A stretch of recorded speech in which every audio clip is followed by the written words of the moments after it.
You might think you know all about mealtimes, but in Boston, sometimes a meal called supper can mean something quite specific. It is one of those charming linguistic nuances that makes the city so unique and offers a little peek into local traditions. In Boston, the word supper generally refers to the evening meal, just like dinner. However, it often carries a subtle nuance, implying a more casual, home-cooked, or family-oriented meal rather than a formal dining experience out or a grand celebratory dinner.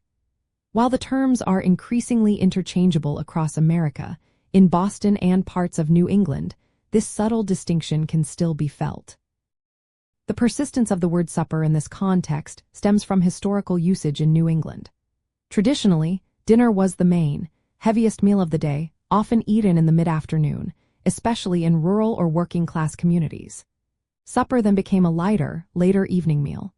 Over time, as schedules shifted, the main evening meal took on the name dinner for many, but supper retained its place as the term for a less formal or everyday evening repast.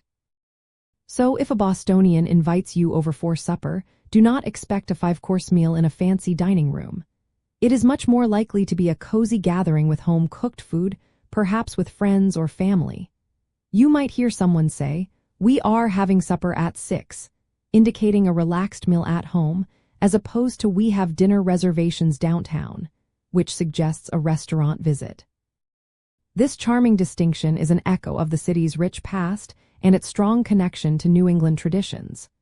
The word supper itself comes from the Old French souper, meaning to take the evening meal, and its continued strong usage here highlights the region's linguistic conservatism and cultural pride. It is a small detail, but one that adds flavor to the local dialect. By understanding the subtle implication of supper, you are not just learning a word, you are gaining a deeper appreciation for the rhythms of Bostonian life. It helps you connect with the local culture and understand the warmth and informality often associated with gathering for a meal in this historic city.